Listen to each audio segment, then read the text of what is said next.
that split at the top, because that really does give us a good clue to what time they're going to come down in. Brian put the car off the road in practice, and it's inhibited a bit ever since. Very cautious approach there to getting around that hairpin. A very conservative fashion, but not a bad time. 39.82. That's an unusual approach to that hairpin, but it got him round it quite well. It's the downhill where a little bit of bravery comes into play. Trying to improve on his time of 1:7.65. 1:5.66 is a good improvement for Brian Green, and I think that's going to put him, along with Malcolm Stewart in the same car, in that bracket of 8. And now Kim Austin, who for most of yesterday was the second fastest qualifier. In the last round, he got pushed back just a little, got pushed down to 8th place for the 1:6.97. He's capable of times in the 1:6s, possibly 1:4s at the outside limit. This is the man that we expected to be able to get close to Rodney Millen in a car that is nowhere near as competitive as Rod Millen's. For a start, it's two-wheel, not four-wheel drive. It's got slightly less horsepower. The engine's further forward, and it's not space brake. It's not highly modified at all. That's an indication of what it looks like approaching that top corner, and the sun in their eyes. It can be very difficult at this time of day. Only 20 at the top. That's not a bad split because he's quick downhill. That will be a quick time, Tony. Indication of how quickly they get going downhill. It's 100 miles an hour as they approach the next corner. A nice big panorama of Canterbury Plains. Could be a little frightening.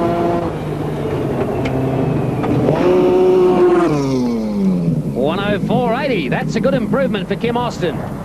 1:04.80, and he, along with Rod Millen and Malcolm Stewart, are looking like the top competitors at the moment. Let's see what this man can do after rebuilding the car yesterday. Chris Barnes put it over a bank, a little Renault, in beautiful style. He must have rolled it half a dozen times by the time he came to rest down a gully. They straightened it, repaired a guard, and put another wheel on, and got straight back in, Mike, and did a 67. Yes, that was a great effort. Now, he screwed the boost up a bit today, Tony. I figure he's got nothing to lose, has he? No, that's what he says. It's already pretty second hand. But another 20 or 30 horsepower for today over what he had yesterday. And that was 200 odd. It's a little car for in excess of 200 horsepower. And Chris Barnes is certainly a very talented peddler. 41.26, a little mistake there coming out. I don't think it'll affect him too much. It's going to bring him down in 65 odd. The previous time of 1:06.65. Well, if he can get it up into that bracket of 65s, it is a remarkable performance, particularly after the demoralizing episode of yesterday. That's a little slower than I thought. 1:07.24. Not quite so quick downhill, and that's going to be borderline.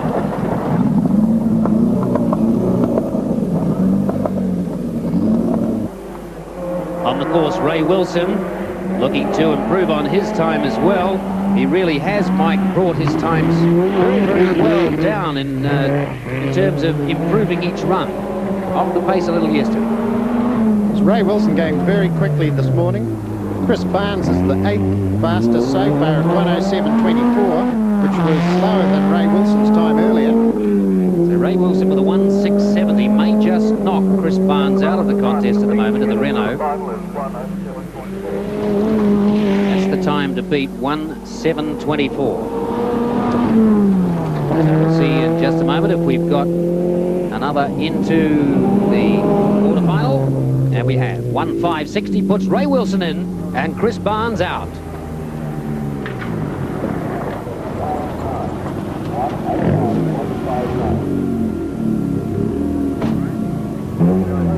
Tony Teale on the line now, and this is the man who has the pressure right on him. Last year's winner, and he is in danger of not making the round of 8. He needs 3.6.8, and he's been on that pace throughout the contest so far.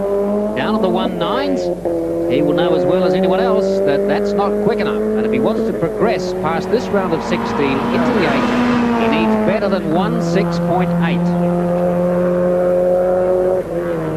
Tony's low gear is a little bit high. He's bogging down away from the line.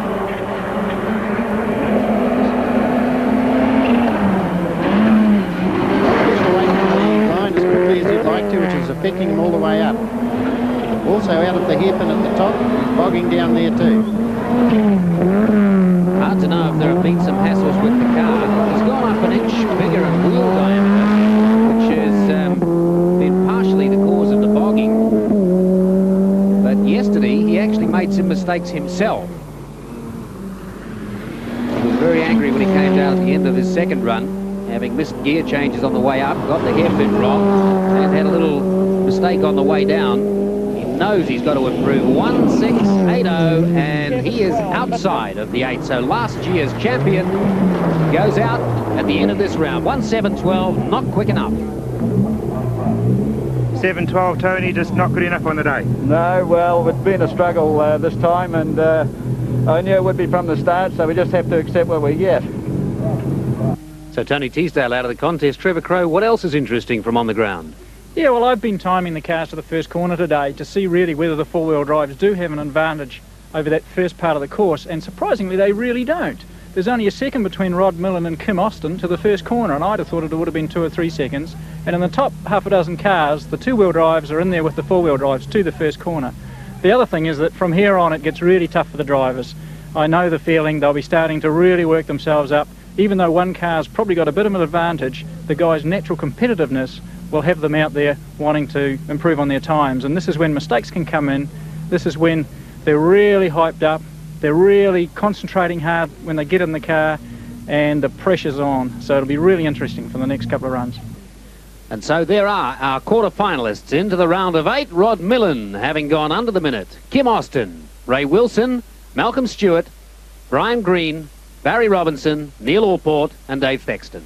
The quarter-finalists is Neil Allport, the Mazda 323 four-wheel drive. He was the 7th fastest qualifier, perhaps getting to the limits of the car, and he certainly does need to improve if he's going to stay in the contest, because there are 6 people who've gone quicker, 2 of whom we know can improve. Let's hear from Neil Allport on the subject of the top corner and how he gets around it. I think if you treat it as an acute corner, it's very slow in terms of the speed of the car. You just drive straight up to it, you stop and turn and drive out the other side.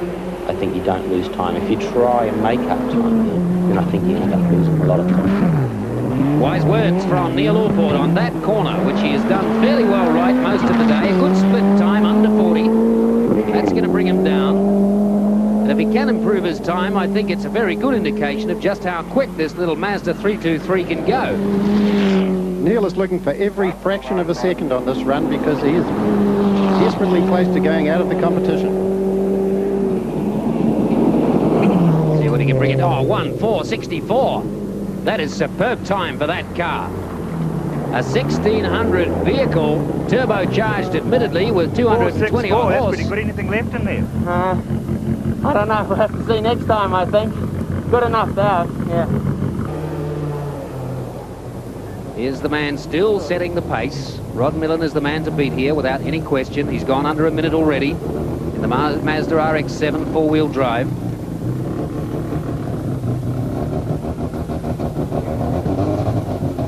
Rod looking very relaxed. He knows that he's got to do it all right. To go under a minute, he had to really have an almost perfect run. He's got the uphill absolutely beautifully off pat. But it's the downhill where he thinks that there might be some time to be made. 13B peripheral port, 300 horsepower carbureted rotary engine. It's a pleasure to watch this bike, isn't it? It's just so beautifully balanced. Yes, it's got a 50-50 torque split, which according to some of the European teams isn't perfect, but Rod maintains it is, and after watching this car today, I'm inclined to agree with him. That's actually the widest he's been with a 35 split. I think he was a little slow off the exit, so don't perhaps expect it to be too fast a time. The exit to the hairpin wasn't perfect. That's the first tiny hint of a mistake he's made all day. You can see just how quick he gets going downhill, and he's stopped it at 60.04. So slightly slower than the last run. But he's proved the point with that minute barrier having gone under it already, and that still keeps him at the head of the competition. Just over the minute, are you starting to relax in there? I made a mistake. What happened? I just went a little too wide.